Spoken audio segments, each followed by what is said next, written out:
conflict of interest nanti. Dia bisa lihat rekening orang, dia bisa lihat segala macam. Kalau profesional nggak apa-apa, kalau objektif nggak apa-apa. Iya, kalau kalau kemudian ada profesional, kepentingan yang lain ya kan. Iya.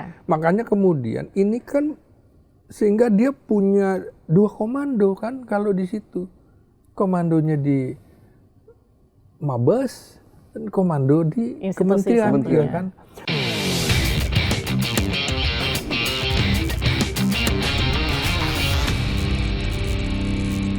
Besar potensi ini melampaui kewenangan banget ya Pak ya? Bahkan ini mengabaikan yang namanya law enforcement dan policy making atau penegakan hukum dan pembuatan kebijakan. Nah, saya kebetulan betul-betul disertasi saya kebetulan soal hubungan sipil militer dalam konsolidasi demokrasi, studi kasus penempatan militer aktif di jabatan pemerintah sipil era Jokowi dan Prabowo Subianto. Pas dong. Pas banget. Pas banget. Nah, di situ kemudian ada perbandingan dengan kepolisian. Jadi saya mengkritik dia. Ini boleh dengan alasan ini tidak boleh ada alasan ini. Pakai teori, nggak asal jeplak kata orang Betawi bilang. Nah, dalam teori Samuel Huntington itu disebut dengan objective civilian control. Nah, kontrol objektif sipil terhadap lembaga bersenjata, baik militer maupun kepolisian. Jadi kepolisian itu di banyak negara juga masuk di dalam lembaga angkatan bersenjata. Makanya era Soekarno TNI Polri digabung dalam angkatan bersenjata, bukan eranya Soeharto loh. Itu sejak tahun 60 udah zaman Soekarno udah begitu. Nah, jadi karena polisi sebagai aparat keamanan sipil bersenjata, ini artinya tidak lagi murni sebagai sipil dan tidak lagi menjalankan tugas sebagai aparat negara yang profesional. Dari teorinya Samuel Huntington. Ini tetapi dia sudah masuk ke dalam ranah politik administratif sipil. Dia sebagai irjen misalnya. Loh, irjen yang ngawasi. Loh, dia jadi berkuasa betul. Sebagai sekjen? Iya, sebagai dirjen? Iya, jadi memang menurut saya ya, boleh dia menduduki jabatan pemerintahan sipil.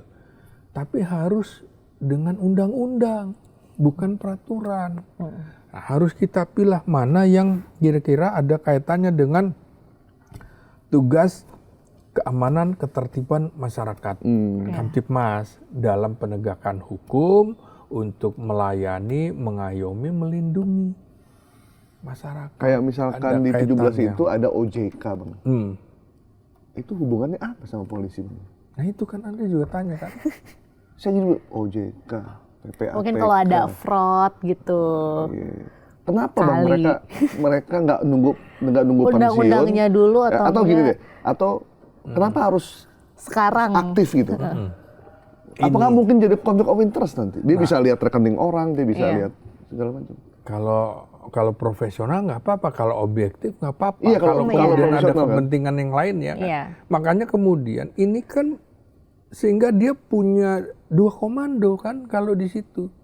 Komandonya di Mabes dan komando di kementerian ya kan. Nah, inilah yang disebut paralel dalam tanda petik dua fungsi itu. Dalam bentuk baru tentunya. Ya. Jadi maksudnya dua fungsi Polri ya, kalau dulu dua fungsi TNI. Iya, walau Polri berbeda dengan TNI, secara politik kebijakan ini sering dibaca sebagai dua fungsi versi kepolisian. Bahkan multifungsi, bro. Multifungsi kan repot. Ya, memang bukan dua fungsi formal ya, tetapi polisi menjalankan tugas keamanan ketertiban masyarakat. Kalau bicara kepolisian harus ada lengkap loh, bukan keamanan aja, tapi keamanan ketertiban masyarakat. Satu napas, satu frase. Sekaligus fungsi kekuasaan sipil nih sekarang. Jadi selain Kamtibmas, fungsi kekuasaan sipil. ini yang harus kita cermati. Sementara di beberapa negara justru sipil yang harusnya berkuasa dan mengatur. Nah, karena itu ini betul-betul berbahaya bagi demokrasi. Kenapa berbahaya bagi demokrasi? Karena aparat dengan monopoli kekerasan yang sah, kan dia punya senjata, boleh menembak kan? Negara boleh membolehkan itu kan? Tapi ikut mengelola jabatan sipil yang seharusnya diawasi secara publik. Sementara publiknya, DPR-nya setuju aja. Ya kan kemarin. Kompolnasnya kemana? Nah, Kompolnas juga apa suaranya? Kompolnas itu bukannya jubir Polri, Bang? Ya itu. Nah, jadi memang betul-betul kalau kita lihat dari perspektif politik institusional, saya masuknya nggak ke bidang hukum ya, karena saya bukan hukum ya, saya backgroundnya ilmu politik dan komunikasi politik. Maka lemahnya civilian oversight ini secara politik dengan terbitnya peraturan kepolisian, ini jelas mencerminkan satu lemahnya pengawasan sipil. Yang adanya di DPR sebenarnya ya? Iya, DPR tidak terlibat. Kemudian publik tidak diajak konsultasi. Seperti akademisi Iya, gitu ya. nggak diajak konsultasi dengan peraturan kepolisian yang baru ini. Kemudian yuk, Kompolnas perannya sangat terbatas. Malah seperti Bung Goib bilang jadi jubir, kan repot kalau gitu. Nah, Presiden lagi-lagi sebagai pemegang kekuasaan tertinggi atas kepolisian nampaknya kok membiarkan atau kemudian mendiamkan. Saya nggak tahu. Belum ada pernyataan dari Presiden soal itu. Yang sudah menyatakan itu salah satu wakil apa anggota ya tim informasi Polri, Pak Mahfud MD ya. Pak Mahfud sudah tegas mengatakan bahwa putusan Perpol ini melanggar dua undang-undang, ASN, Undang-Undang Polri, dan juga melanggar Undang-Undang MK. Sama kan dengan saya? Iya. Sama. Background Pak Mahfud antara S2-nya juga politik. Iya. Jadi dia melihat ini. Maka dalam teori democratic accountability ini menunjukkan memang defisit kontrol sipil terhadap aparat keamanan, dalam hal ini polisi. Ada teorinya tuh. Itu betul. Bang, itu lemahnya kontrol atau memang menegaskan bahwa yang berkuasa di negeri ini adalah polisi? Nah itu dia kan.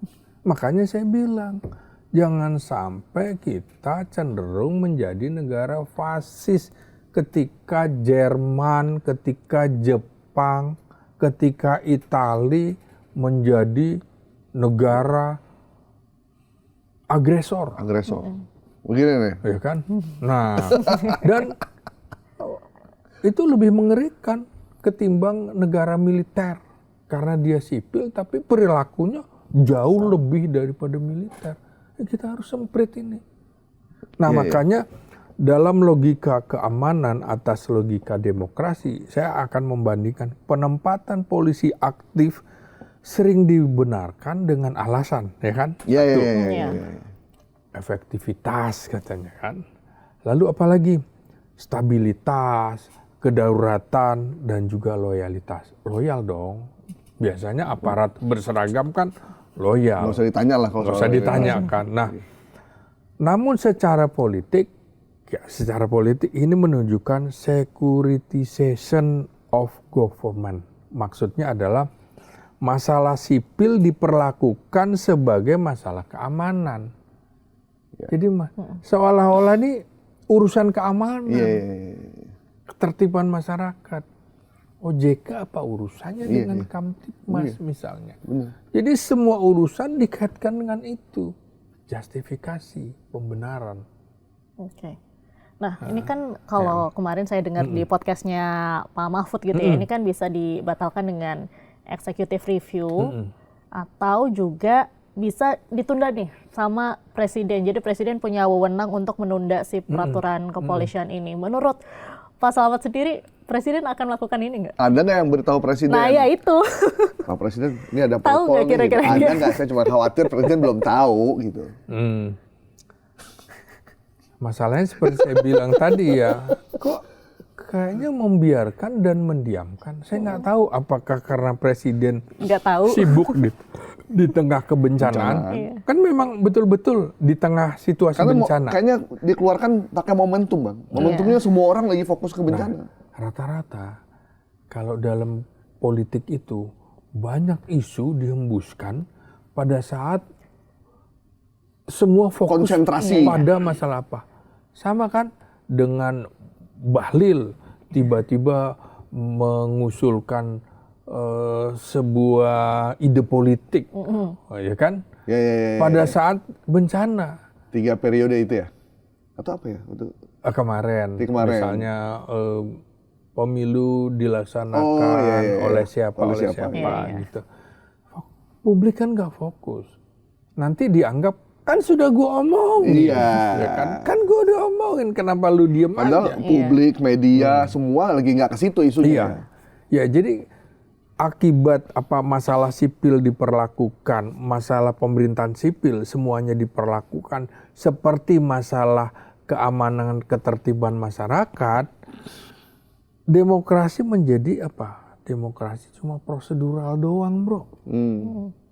Ada demokrasi kayaknya, cuma kayaknya hanya prosedural. Dan kebijakan didorong oleh stabilitas Kamtipmas. Kemudian bukan partisipasi dan hukum. Jadi hukum ya diabaikan lagi-lagi. Ya. Diandra, kamu pernah nonton film Batman kan ya? Iya. Di film Batman itu, Orang jadul.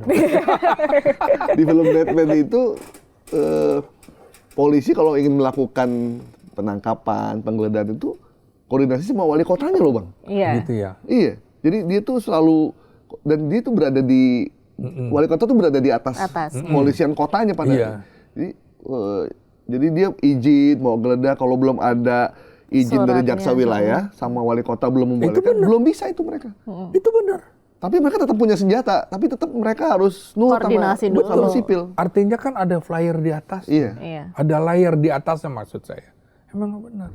Tidak boleh kemudian dia rangkap semua. Dia menyelidiki sampai memutuskan. Makanya dia tuh harus melakukan koordinasi dengan jaksa peneliti misalnya. Di tingkat Polres, maka dia harus berkoordinasi dengan jaksa peneliti tingkat apa? Wilayah ya. Iya, Kota jaksa atau apalagi. tinggi gitu ya, jaksa negeri Jaksa gitu negeri. kan, yang di provinsi dengan kejaksaan tinggi. Kalau kemudian yang Mabes Polri ya dengan kejaksaan agung. Karena ini penyelidik, ini penyidik dalam satu rangkaian rejim hukum yang ujungnya bermuara ke pengadilan. Nah, karena itu betul-betul implikasi politiknya, lagi-lagi saya bicara politik, implikasi jangka panjang dari pembangkangan yang dilakukan polisi dengan Perpol 10 tahun 2025 ini, satu, terjadi erosi supremasi hukum. Ya, betul-betul.